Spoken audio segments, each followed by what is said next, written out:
Let's jump back in. So welcome back if you're listening or watching. Listening's better. You don't have to look at this mop of hair. But if you are watching, welcome. Here we go. I'm going to run off two things today, and I'm going to work on the first one is the balance in what I would call your business ecosystem. So I'm looking at the real estate agents here today. And then the second one I'll do is talking about your support team and who's in it, how that looks, and how they all come together with the whole picture. So with what I'm going to run through first, if you picture a clock, this is probably going to be a little bit easier to follow it through.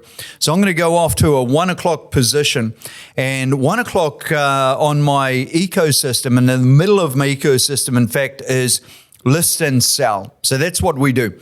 We list houses and we must sell houses. If we don't list them, you'll have nothing to sell, or you're running buyers. That's an inefficient model. If you're listing houses, the balance of that is you must sell them, obviously, to get paid, to earn your commission.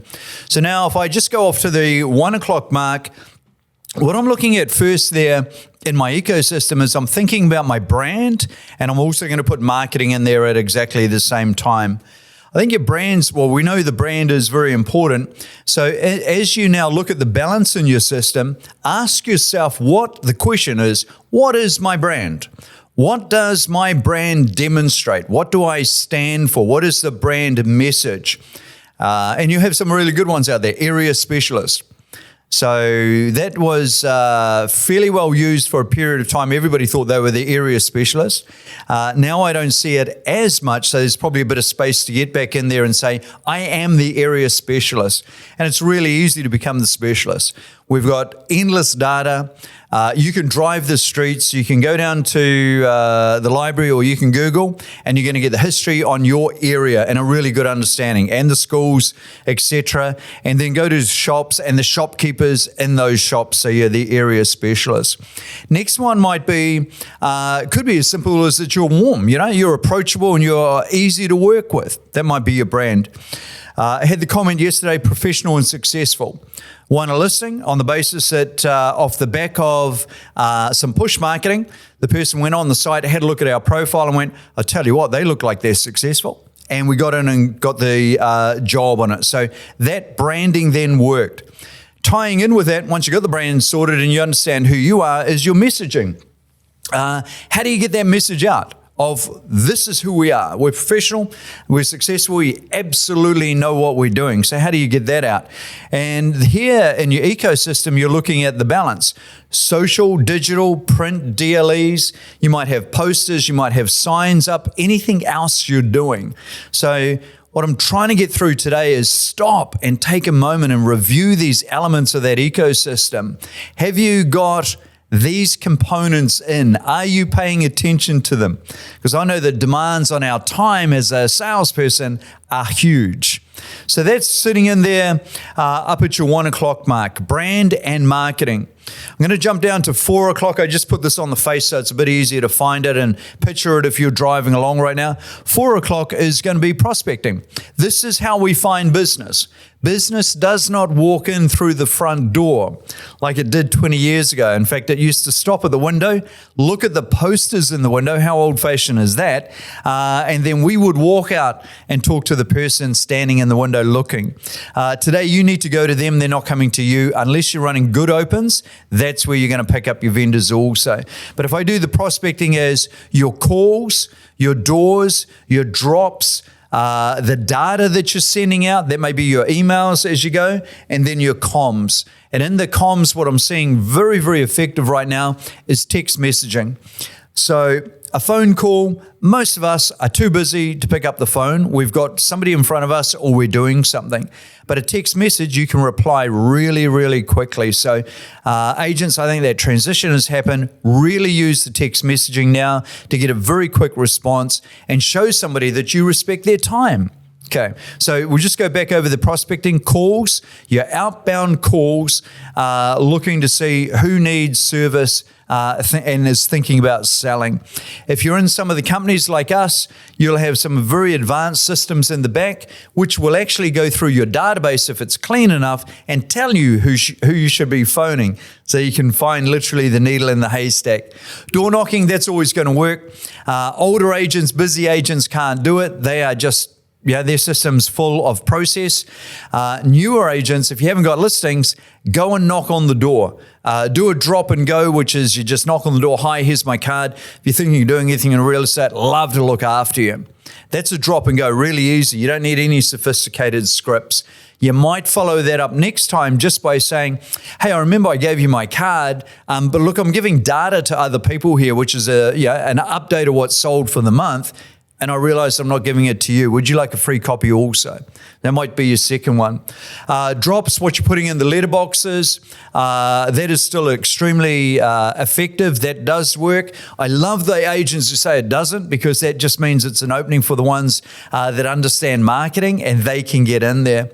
And then data and getting out there with your emails. So that's your prospecting. And our business is a prospecting business, a listing business, and a selling business.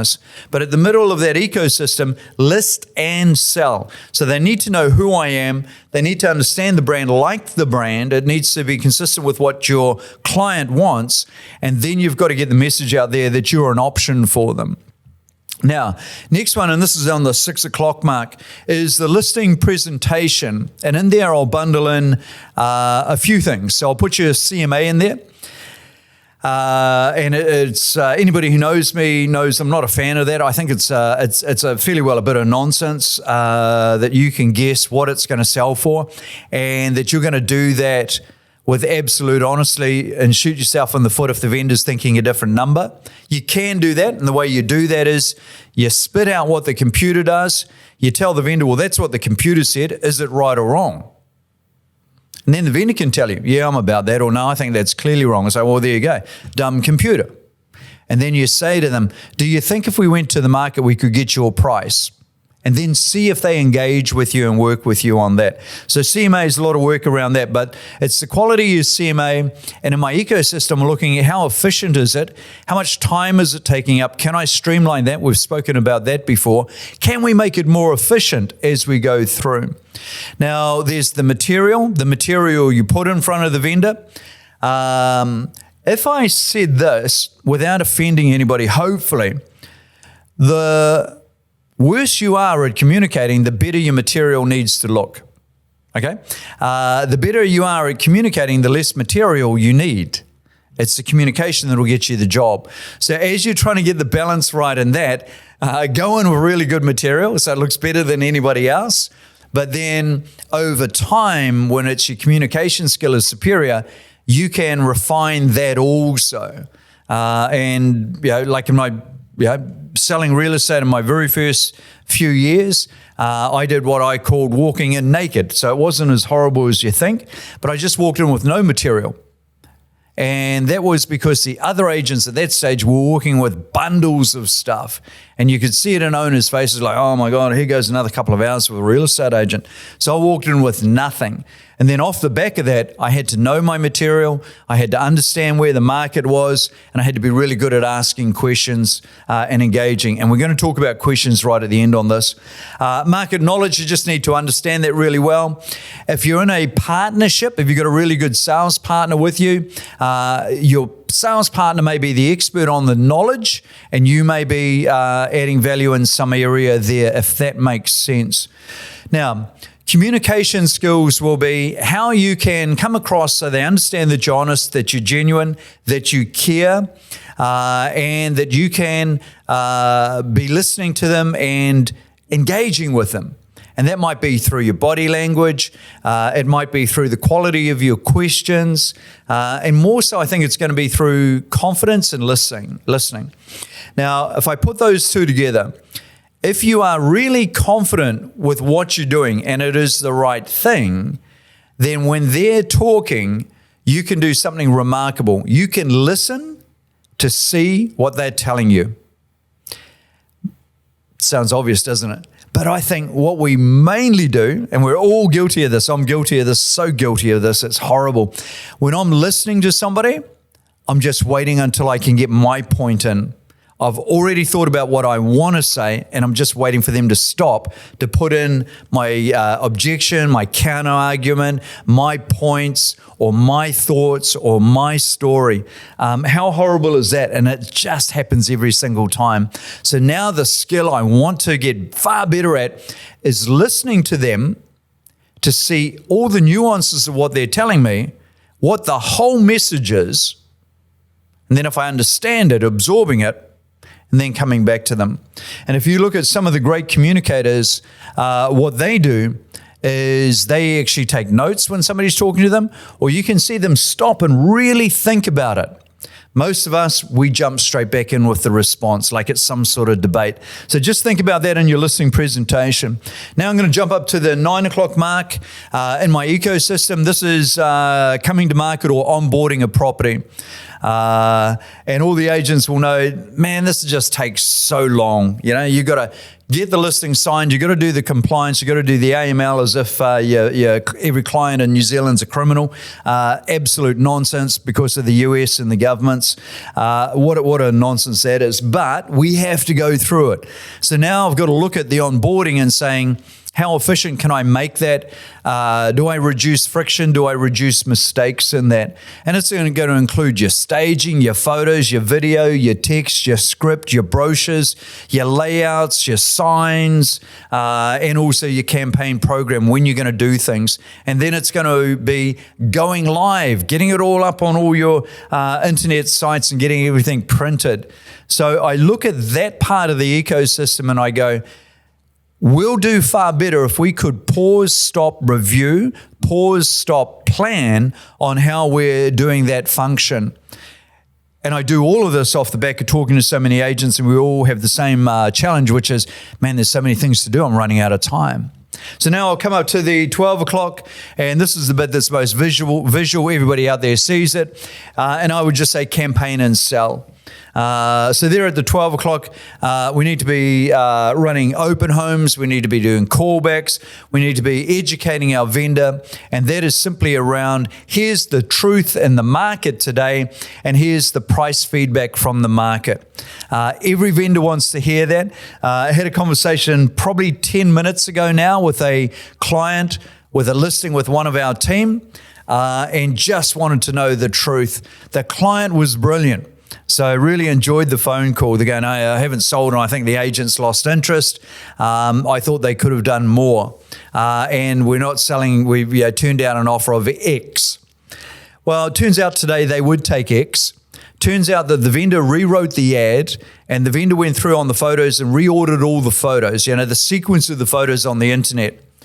So my question was, how successful was that? What changes came about from doing that? And the vendor dead set honest said nothing, no changes, no improvement. I said, good. That's exactly what I would expect. Like, you're just wasting your time. Unless your photos are really bad and you need to reshoot, or your copy's really bad, that won't change anything. It's price. And in this case, the vendor was so high compared to the market, the agent gave up. Like, why would I bang my head against a brick wall? Why will I keep arguing with you? There's the market price. And so now they're at loggerheads. Agreement with this vendor who phoned me, and I didn't even ask which of our agents.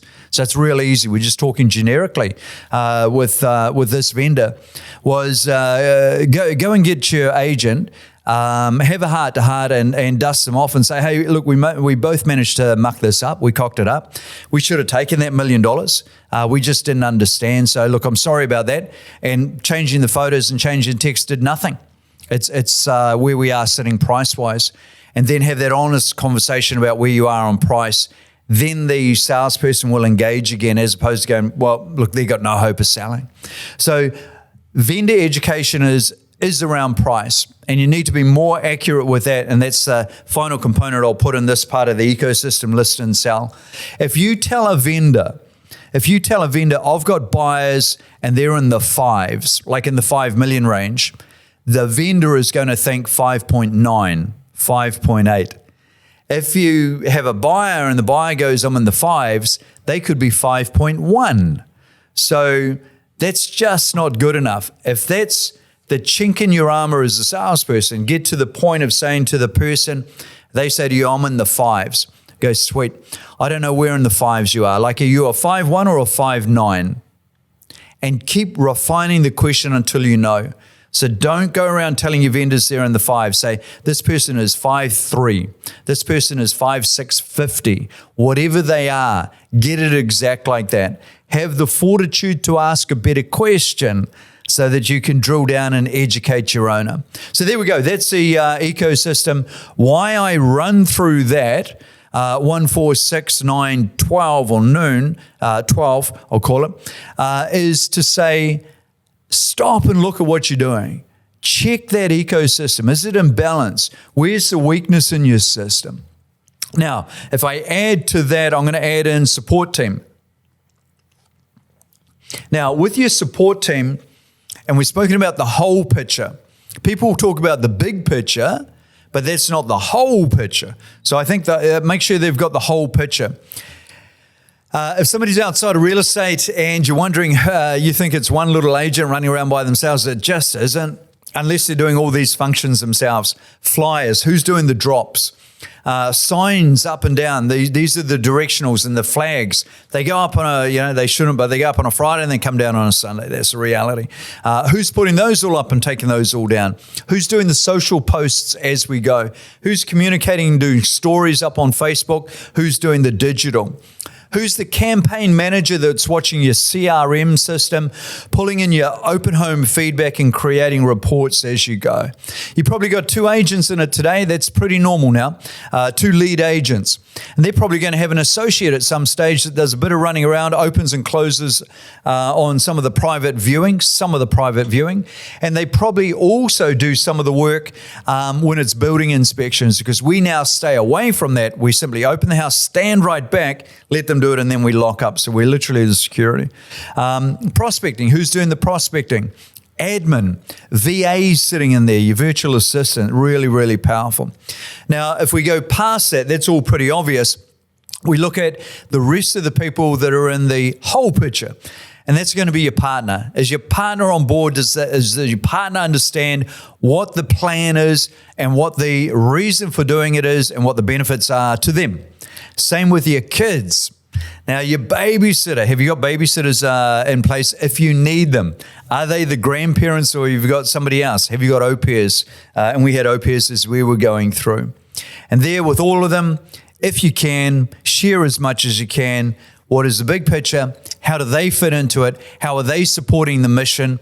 And what is the outcome for them? So there we go. Hope that's been of interest. Hope that puts a couple of things together. Hope that stops you and makes you think about things and pick a couple of elements to redefine as you go. And as always, if I can help further, just give me a text. Don't phone, that's nuts. Just give me a text and I'll respond, or I'll give you a voice text back to help. So there we go. Good luck out there in the market. Have fun. See you. Ciao.